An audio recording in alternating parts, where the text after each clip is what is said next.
Hey everyone, welcome to the Get Your Life Together Girl podcast. I'm your host, Danielle Van. As a cognitive behavioral therapist, life coach to women, and author, I've spent my life studying and learning from the stories that make us human. It's my passion and goal to help you shift your mindset and create a lifelong revolution to help you reach your greatest potential. Do you ever feel like you are a different person to different people in your life? That there are some people who get to see one side of you or the real side of you while others just simply do not? Or do you feel like you struggle to express yourself fully? Maybe you knowingly hide behind who you truly are deep inside. If so, you're not fully engaging with your life and living through your most authentic self.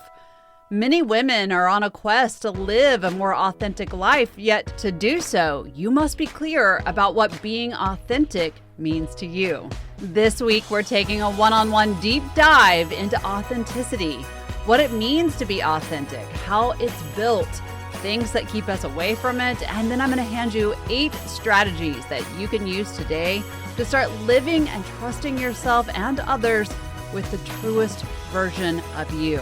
So let's shift our perspective and our ability to show up as we really are. The Get Your Life Together Girl podcast starts right now. So here's the $1 million question. Are you authentic? For most women, they will automatically answer yes, while internally beginning to question themselves, creating a quiet storm within as to how they are projecting themselves. Am I living authentic? If I asked you what authenticity means, what would you say? I'm going to give you a few answers that I've heard in just the last few months of some of the women that I have worked with. And they are beautiful answers. They do encompass authenticity, but they aren't quite authenticity themselves. So those answers are: authenticity means being truthful, being trustworthy, being open to your emotions, to the emotions of other people, being genuine, being willing to express yourself, not hiding who you are, not feeling like you have to be a different person or, a different version of you in front of your friends and family. I love, again, all of these answers, but again, I have to ask, what does it mean to be authentic? The simplest answer is to allow ourselves to be seen, heard, and witnessed, and I mean fully and truly, without mask, without barriers, without walls, truly being heard, seen, and witnessed. Authenticity means having an awareness, a keen awareness of who you are, what you stand for, what your values and beliefs are, having emotional intelligence and knowing what your emotions mean to you, and permitting yourself to express the whole of that person honestly, openly, and consistently to the world around you, regardless of who you're in front of, the relationship you're engaging in, and the good opinion of others. This is exactly where most people will say, yep, not living authentic in all areas of my life. But I can't be. You don't know my mother or my father or my sister or my mother-in-law. If they knew all of me, things would be unbearable. Our opinions don't align. They don't agree with me on this or that. They want me to do this, and I don't want to do that. And so we have to begin to look at who we are to the people in our lives versus how that is impacting us. Are we living authentically? Speaking of opinions, if you haven't heard me talk about the good opinions of others, I said it just a moment ago. Let me give you a quick rundown on what I mean.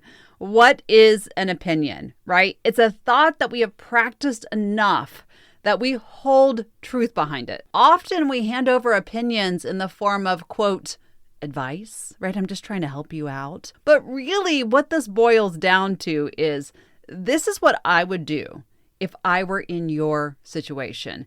And that is vice versa, right? If somebody's handing over an opinion of something about you, that's really what they're saying. This is my belief and my value. This is how I would authentically show up. And yet these opinions have a way of knocking us out of our authentic self. We fear rejection. We worry about not fitting in. We worry about not feeling seen for our truest intentions, and that keeps us playing small. We hide aspects of ourselves around certain people, the family members, the people who will disapprove, the boss. We wear masks to be anything other than who we are. Add trauma, limiting beliefs, and a host of all other negative movements, and we begin to fall short of living as the authentic girl inside of us. Anytime we engage with our lives in this way, we will internally struggle. It is a pure setup for struggle. I need you to understand that. When we internally struggle, what happens? We project that struggle into our relationships and our daily experiences. Then we're like standing back going, why isn't anything working? Well, because we are not authentically showing up. We are in a cycle. This is how cycles are made and kept in place. Belief, action, or thought, feeling, action. And it's repetitive. Of course, there are ways to stop this from happening, and I'm going to hand those over to you today because truly, opting into your life, into your body, into your experiences allows you to have a say in your life. And a lot of times when we feel like we're broken or things are not working, it's because we feel like we don't have control. And what is a say? It's a set of control. This is the element of showing up that I'm always talking about, right? And when we're not authentic, our lives don't belong to us.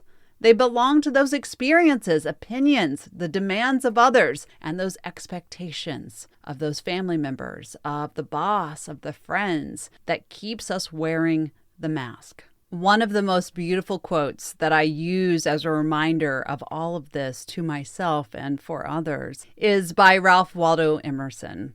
It says, "To be yourself in a world that is consistently trying to make you something else is the greatest accomplishment."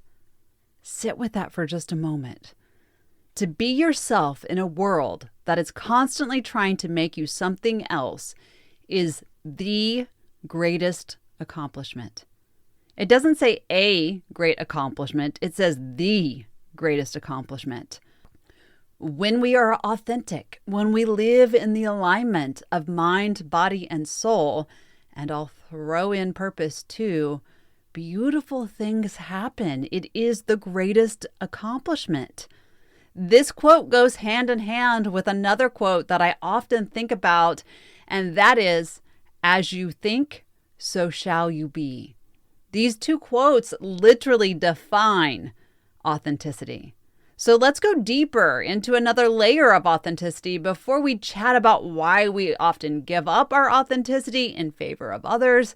And then, of course, I'll hand over those strategies that you can employ right now to begin to really get to know yourself on a deeper level and really find yourself, right? Now, when I say find yourself, I don't mean find yourself in a way that you are lost or that there's something missing or something wrong with you, something broken. I mean it in a way that if you know what you want and you believe, you have the power to create whatever you desire. It takes work though, right? It takes rooting down, taking away all of the happening of your life, right? All of the events, the traumas, and really getting to a place where you say, this is who I am. This is how I am. This is what I believe. This is what I need, what I desire. This is how I believe I am meant to show up. Now, this is an ever-changing process. And since it is, you can do this work at any time. And that's what's so beautiful. You are not the girl you were last year. You're not the same person you were when you were 15 or 12 or 5. This is an ever-changing process.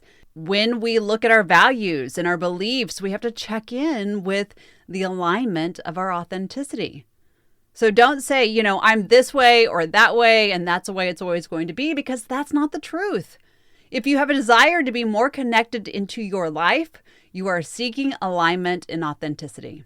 With this understanding, at the very core level, Authenticity illuminates your path forward. I want you to understand that. It helps us get into our lives and have a desirable life. When you know who you are and what you want, you live through this frame without fear. That doesn't mean that fear doesn't find its way in, but it means that on the baseline, it's not a fear-driven life.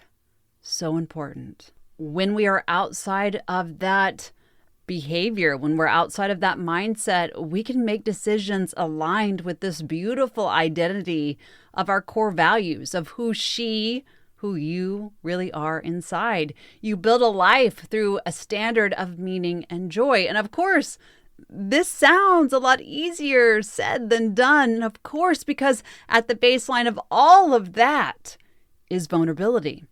It takes vulnerability to look at yourself and ask, who am I at my core? If I move all of these expectations, past events, and entrenched traumas and limits, who am I?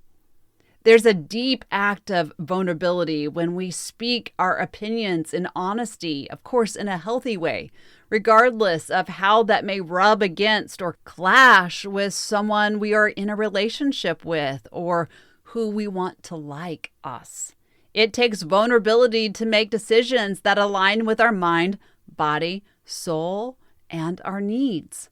There's a sense of exposure when we pursue our passions, if they don't look like the life, quote, the life we have been told we should live, or the life that aligns with our family or our culture. There's a deep feeling of unsureness when we decide to listen to our inner voice and allow it to be our guide to drive us forward. Setting boundaries and walking away from pleasing others, feeling the discomfort of unhealthy connection. It comes from a place of knowing that authenticity has to be your ultimate guide. When we betray ourselves to fit in, to belong, to be a part of something that you actually are not, you wind up feeling isolated and alone. That's that broken feeling. Feelings of guilt and shame and low self-esteem are the results of you not being true to yourself. When we get to this place where we are tired of feeling this way, is often the breaking point, the jump off point, where our feet are over the edge of the cliff and we say, you know what? I'm done. I am ready to uncover and live as who I am. It's here we turn inward and ask, what does it mean to be authentically me? I will warn you, a beautiful warning though, this is a learning process. It's a process that starts with reflection and self-awareness. It starts with permission and courage, because if you live your entire life in a way that suits everyone else, it is scary as hell to step out of a box and say, here I am. I'm opening my arms up wide open. I am owning all of me, despite your good opinions, despite what you think it's best. If you don't like me, that's okay. This is me. It feels rebellious. It can have its own sense of guilt and blame attached to it. But when you free yourself from the mask, you unabashedly live. Think of it this way. We are constantly working to be in balance of the inner and outer aspects of ourselves in order to fit in, hit goals, become successful, find love, be grounded, heal. We are driven to find our place, our people, and we want to be respected for who we truly are and what we have to offer. Connection is a fundamental need of ours. So when we are showing up, trying to find meaning in our lives, we also have the element of not wanting to be alone, which often allows us to lean out of our authenticity and lean into the superficial part of our society. Too many people are people-pleasing, burying trauma, striving for perfection, defining success in the terms of their bank account or their possessions. And in all of that, you can easily straddle the line of fundamentally striving toward our best life and living behind what everyone else wants and needs us to be. It's a very hard duality to live. In sessions, when we talk about these factors and straddling that line, There's usually a deep witnessing of even the smallest ways that authenticity is not fully active within us. And that's a big thing, because if you're engaging in anything that does not align in your beliefs, desires, needs, wants, you're not living authentically. From the relationships because you can't close the door, to the job you hate, to the behaviors that you know don't serve you, the thought pattern, all of it. These are all actions that hold you back. The journey to self-discovery is the journey to authenticity. Remember, I asked, who are you at your core? And it's here that the next question rolls right off the tongue. And that question is, why is it so hard to overcome authenticity? Why is it so hard to give yourself permission to be who you are all the time in front of everyone? And the answer is really simple. We are molded as children by our parents, our teachers, our religion, our peers, our society to fit in, to conform, to be liked, right? We want to be a part of the popular group. And as a result, we pick up and develop beliefs and thoughts and behaviors that keep us in patterned ways. When we live in patterned ways that are not solely from ourselves, we are living as an outside version of ourselves, an acceptable form of us. We call that the adaptable self. This is the self that prioritizes getting along, doing as we're told, making sure that others aren't uncomfortable. This is the social self, right? Of course, this is helpful when we engage with others. It's helpful to have some standardized rules of how we should behave, right? Should being the big word there. But until you've done the authenticity work, it's not the true self that's living in accordance to your highest desires, values, and standards. And when we do the work, that self is the social self, right? There is alignment. You've heard me say a million times that our brains are wired for safety.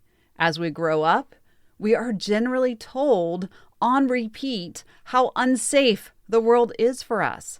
We're told to go with the crowd, be easy, don't be difficult, don't stand out, don't be one of a kind, right? Find your people, fit in. But if you are going to be one of a kind, you best bring it. This becomes the standard frame in which we seek through our lives. If one person is told that they should stand out as a child and the other is told to be small, the child that is told to be small is going to always have adaptive behaviors to fit in. They're the chameleons. They're the people pleasers. In order to brain hack the safety out of our brain and override these standard behaviors, we have to take conscious effort, right? We have to make conscious effort and own ourselves, choose authenticity over fitting in, even over those who are, quote, supposed to be our people, our support system. So how do we do this? What are the strategies? How can we break down the adaptive self and get into the authentic self? Let's grab some paper.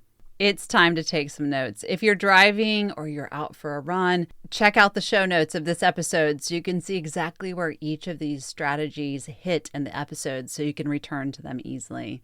So these strategies can be done on your own, but if you struggle with any of these pieces, it's a great clue that there is more work to be done, and it may be time to connect with someone like me or someone in your local area who can help you to get to the root of who you are outside of all of the experiences. So the first place we want to look at is to come right back to the question of, who are you?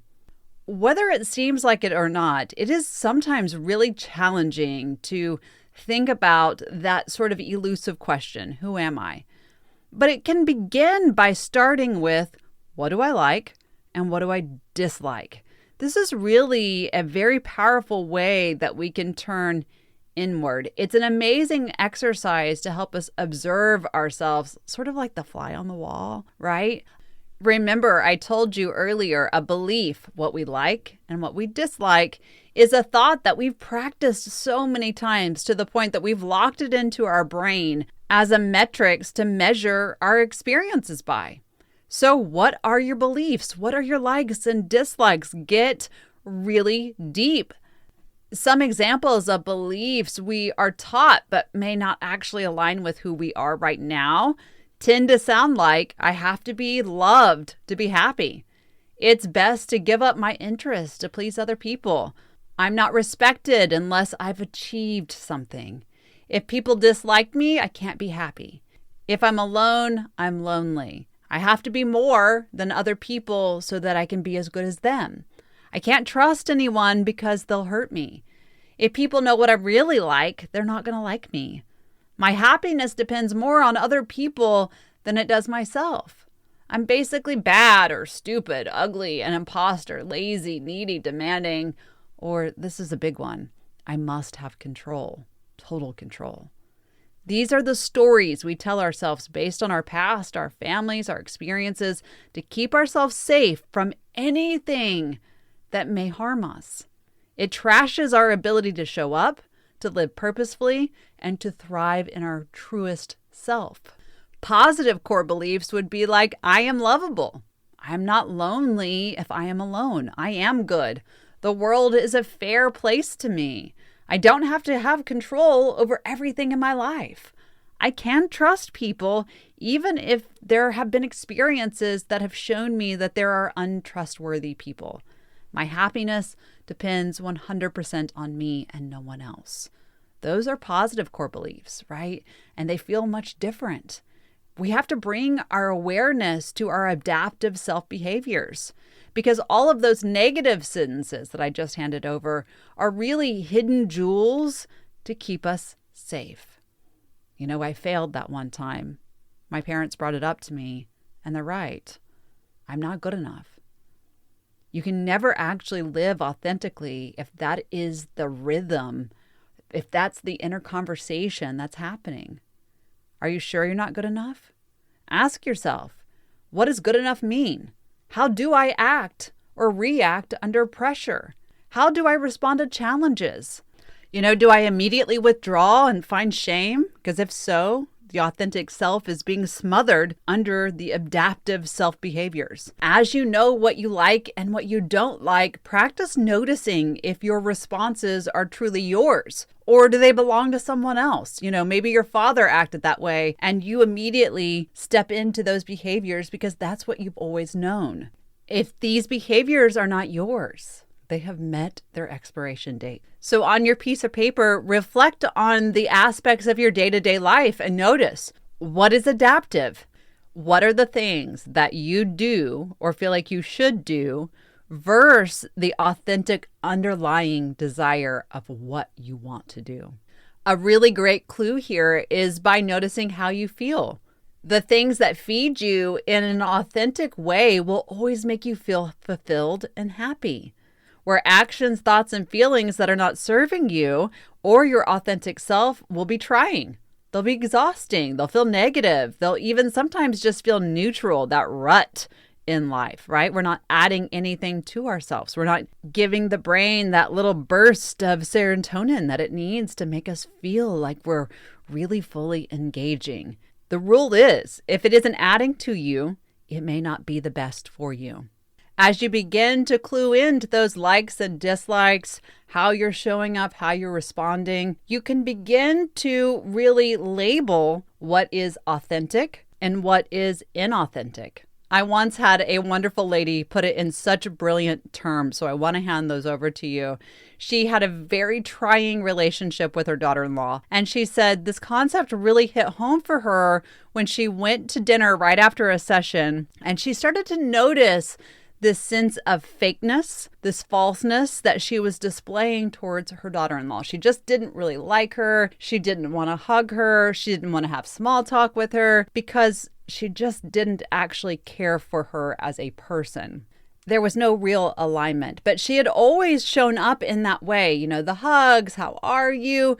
Because that is what was expected of her. the adaptive self played a nice role for her because she knew that in order to have a healthy relationship with her son, she needed to be kind to his wife. And as we drilled down, we looked at what those feelings were authentically speaking to her. And when we got to the baseline of it, she realized it wasn't that she didn't like her daughter-in-law. It's that she felt drained by her daughter-in-law because she was always asking to have her take care of her grandkids. But there was this list of judgments and things that she could and could not do with them that really the mother-in-law ended up feeling like she was just being taken advantage of. And when she asked for help from the daughter-in-law was always too busy. She used the kids as the excuse. And so really she was drained. This is a really excellent understanding of how we let our authentic needs go and allow the adaptive self to take over, and we straddle that line that doesn't work for us, right? I have a need, you won't fulfill it, but you're asking me to fulfill yours. And I have to step away from what I authentically feel and want. I feel like I'm on a boat that's on really rough water. And identifying this process, it's not quick, right? It's not as quick as going out to dinner and realizing I don't want to hug this person. It took time to drill down. So as you are doing the work, spend time each day reflecting on your daily experiences to understand what brings me joy, what takes me away from it. Write it down. Write those things down because you will absolutely see a pattern or a trend of the things that are keeping you from truly engaging with your highest self, or you'll see the things that you're doing that do add to that person that you really are. Now, strategy number 2, I love this piece. And again, if you've listened to this podcast more than once, you know that writing and journaling are a major part of my processes. And there's a reason for it. But a beautiful way to get down to the base of who you are is to open a dialogue with yourself. Invite the adaptive and authentic self to the table. We all have these pieces of us, right? So you just have to own it. We know that we have to be one person in our family unit versus who we are allowed to be outside. So who are those people? Really bring your mind to episodes in your life where you stop being who you are and really adapted to existing ways of your parents or the world around you. A lot of times, this is why the holidays are, such a big struggle for so many people, is because they then have to begin to stuff everything they're doing in their outside life. I can't tell them about the boyfriend. I can't tell them about the girlfriend. I don't want my parents to know that, I'm straddling the line of 2 relationships that don't look like traditional relationships, or I have quit my job and I don't want to tell my parents that, right? These pieces become really big movements, and we have to start really examining where these behaviors come from, why we're deciding to engage in them, what we need to let go of, and what we can shed. I really want you to think of it in this way. The authentic self is always confident. It knows its capabilities. It is good with who it is. It isn't asking to be hidden. But the adaptive self is the masked self. It functions in small ways. It hides. It doesn't allow. It keeps you safe from what may be uncomfortable. And you know what? Growth is uncomfortable. It just is. We are shedding. We are moving through pieces that are hard for us. We don't want to be adaptive in those behaviors. We want to be authentic in those behaviors. And so a good clue in here is if you feel confident, you are authentically in your power, in who you are, in all of you, in the truest form of you. If you feel that things are difficult or confusing or too hard, the question then is, am I adapting to make others feel okay in my experiences? That's a big one. Let it hit you. Let it hit you right through the center of your chest. Am I adapting to make others feel okay in my experiences? Another question is, am I adapting to the experiences because I'm unwilling to respect my own needs and wants? If the answer is yes, you're out of alignment of your core. Then we get into the pieces, right, of what we want and the beautiful pieces that create the soul of you. When we take a journey to the authentic self, we do so that we can meet ourselves in the moment. When we know our values, what we respect, what we need, they show up in conversations like, what type of people, activities, and situations do I want that make me feel the most alive, that make me feel the most confident, right? Where and who are the people in my life that make me feel unhappy, angry, or toxic? As you're writing down, as you're getting into the root, ask yourself, what emotions come up? What are these experiences costing you emotionally, mentally, physically, financially sometimes, and sometimes even spiritually? Are you adapting yourself to a space for others that, may not even deserve the adaptation? In situations where you feel authentic, ask, what's going on? Who am I with? What activities are involved? What positive emotions or outcomes are within these moments? From this activity alone, you'll get a sense of what needs to be changed, if anything. To live authentically, you must prioritize the people and the activities that bring you joy and meaning.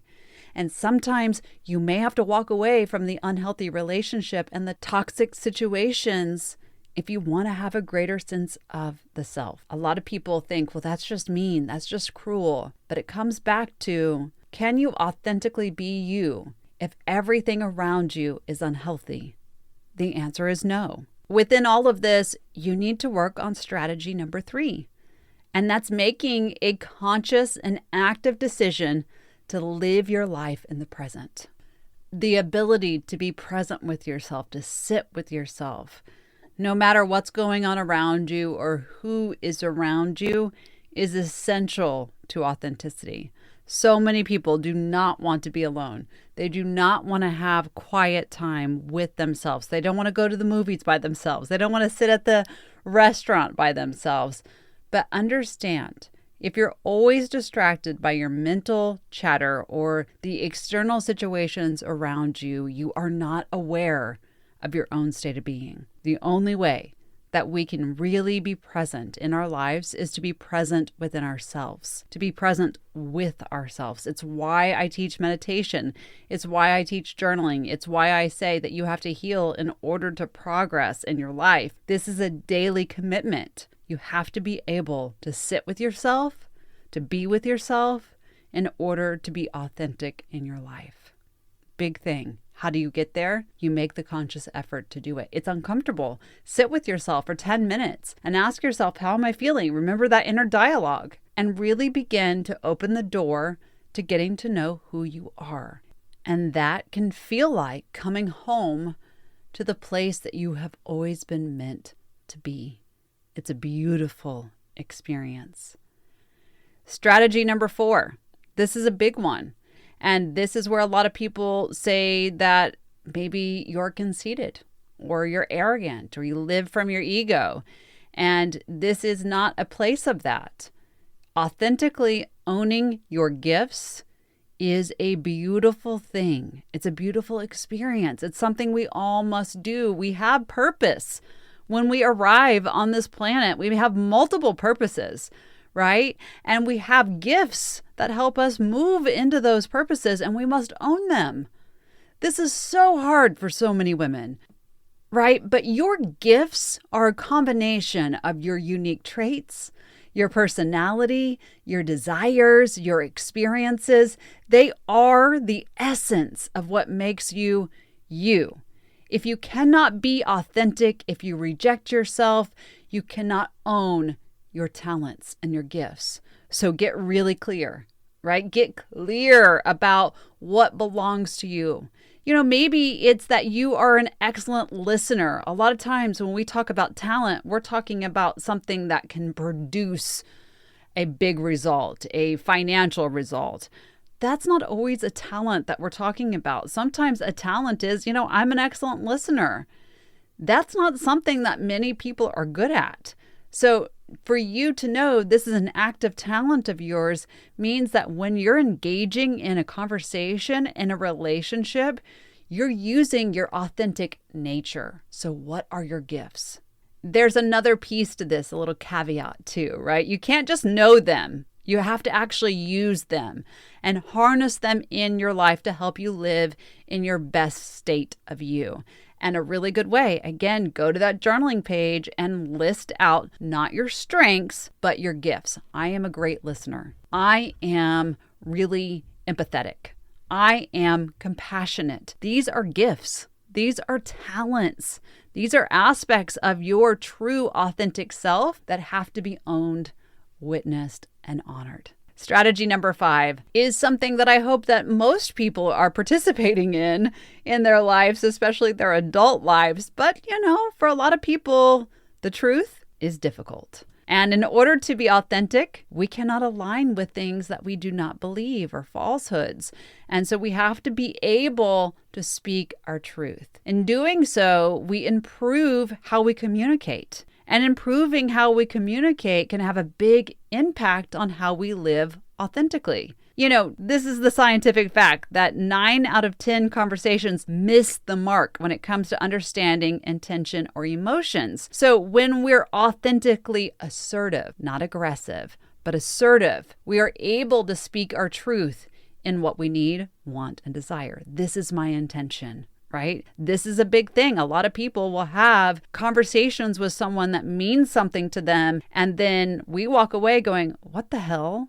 Right? What just happened? Why would they think that way? And it's because we've missed the mark. We've missed the authentic part of ourselves, being in the interaction. An authentic exchange would be like expressing your needs honestly with confidence. Listening to other people as they speak, keeping eye contact during a conversation. That is authentic behavior. Being able to say no, being honest while still remembering your needs and the needs of the other person. This encourages balance in conversations where both people have a chance to be seen and heard. When we open the door and we allow ourselves to be authentic, we open the door for the people that we engage with to do the same. In that, there is a space of truth. Even setting boundaries is a way of being assertively truthful, right? This is not healthy for me. This is what I need. So look at what your truths are. What can you do to build truth into your authentic self? Again, it kind of goes back to what you value and what you believe, but really knowing, this is my truth. This is how I'm honoring it. I'm listening to you. I respect you. I don't always have to agree. I'm keeping the eye contact. I'm able to say no. This is my boundary. I am authentically, truthfully me. It's a big thing. The 6th strategy is to work towards daily action of authenticity. Authenticity can feel really big, right? Like this big, abstract concept. And I can understand if that's how you're feeling right now. But you're actually authentic more times than you realize in your day-to-day life, right? There's not this place where you're just completely fake. Everyone has an authentic movement about them. But when we have to really look at this in a sort of a global way of our lives, we want to break it down to our day-to-day actions. And that way we can take daily steps towards being more authentic, more of our time. Because, it's really in our small moments, the things that you say, your decisions, your actions that add up to who you are. Actually, having an authentic life starts with authentic planning, intentional daily planning. If your downtime is dominated by other people's priorities, you're not living in your truth. You have to set aside time for your priorities for the day ahead, the tasks that you have to do at work or the exercise or getting enough sleep. It's really putting this effort into authentically honoring your needs, wants, and desires, right? Because that is where we find the baseline of our authenticity. We have to include time each day to take small steps towards our personal goals. This is very simple, right? It can be something very as simple as I want more quiet time in my life so I can get to know who I am. And that's going to bring me more joy. And more joy means more authenticity. Commit to those small tasks. You'll be surprised how these very small things add up to knowing what you want, need, desire, believe, and really want for yourself. The next piece of this, right? Strategy number 7 is allow yourself to step back anytime you need perspective. The adaptive self is a strong self. It's not going to go anywhere, right? Its job is to keep you safe. And, it's always going to have you really working your way out of the authentic self if you feel that there's a threat. And there's another piece of this. When you are hyper-focused on a problem, on a situation, on hiding, on the mask, you will lose sight of who you are. The authentic self steps to the side, and the adaptive self steps right in and takes control. I mean, how many times have we all not needed to step back and look at the bigger picture, right? So important. And removing yourself from situations altogether can help you understand where you are showing up and how you are showing up. I love the practice of getting down to just the facts. The facts are this happened, and then this happened, and I did this. Those are the facts. You can find solutions then that are really grounded in rational, authentic, focused behavior. Beyond that, taking a break helps you listen to your heart and your gut and your intuition, and the answers flow naturally. This is really excellent.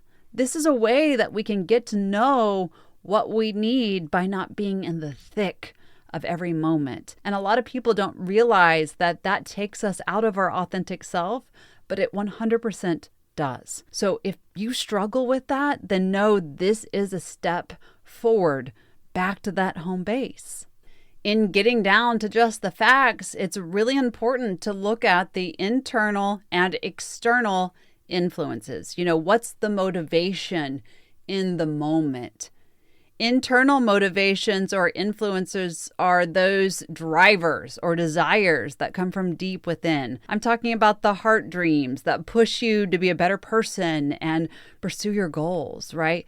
The external motivators are the decisions you make on the factors that are outside of you, like money or status or recognition or expectations of the family or what you thought you were going to do, right? Those are the external motivators. So when we're breaking down the facts and we have time to distinguish between external and internal, we can make decisions with much more clarity and authenticity. It's in these moments that we can ask ourselves some really fantastic questions to narrow down, to root down. Do I feel pressure by other people to take this step? If so, whom? What do I want to accomplish in this situation, in these facts? Am I willing to fight through difficult obstacles to make this happen for me so that I can feel my most authentic self? Is this truly what I want? And then we listen to our gut and we tap into the intuition, that inner voice. And, oftentimes the answer's already there. And it allows us to see, is this situation serving me? Is it helping me be my most authentic and grounded self? Or is it keeping me in adaptive behaviors that is working for everyone else and yet causing me to struggle within? Big questions. This is the way back home. Lastly, big one, right? A huge one when it comes to authenticity. And it is that you have to love yourself completely. This is the hardest thing for most people to do. To love yourself completely means that you have to accept what is. You have to accept the past. You've had mistakes. You've been imperfect.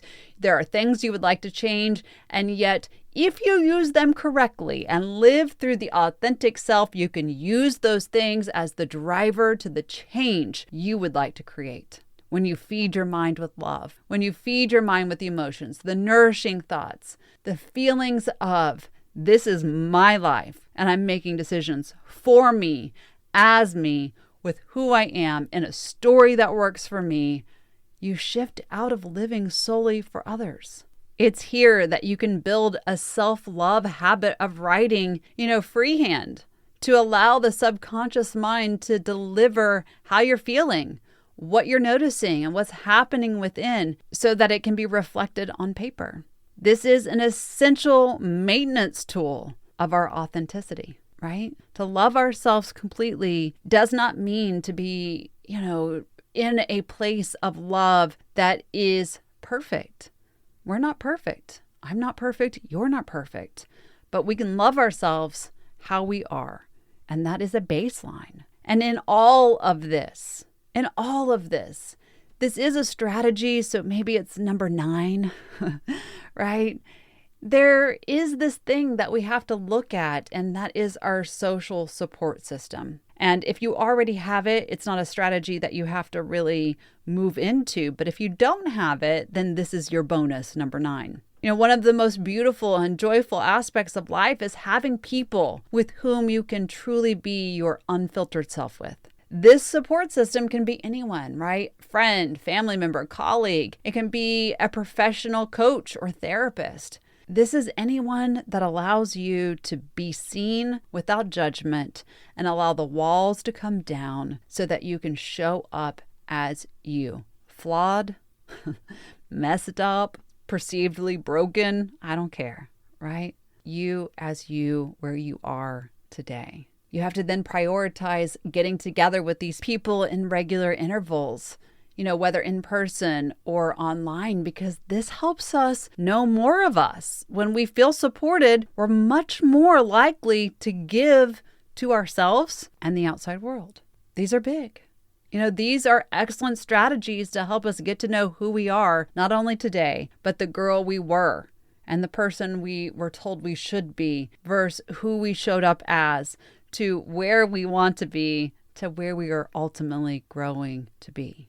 This is the real us. It helps us know what mask we are wearing and how the adaptive self is trying to fit in and act inconsistent with who we truly are. The more you practice authenticity, the easier it will be to spot the inconsistent self, the adaptable self. The more you practice, the easier it will be to step into your personal power. The more you practice, the easier it'll be to know where you want to go from where you are today. Authenticity means showing up. It means knowing who you are. So the steps are: become self-aware. Sounds so simple in steps, doesn't it, right? Identify what you believe and value. Get clear on how you act. Own your truth, your talent, and your strength. Find the love for yourself in this authenticity. Practice it daily. And then if you don't have a circle, build that circle of support of people who are willing to see you as you. No filter, no pretty Instagram photos, right? Just you. Please remember, it takes time to develop this truest sense and lifeline of authenticity.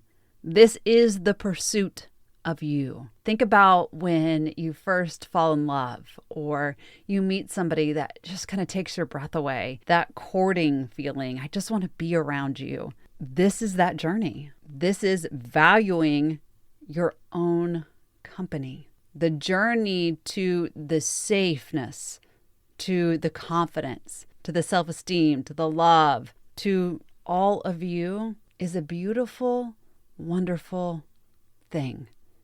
It's not easy. All you have to do is take your hand and allow yourself to go, to get started.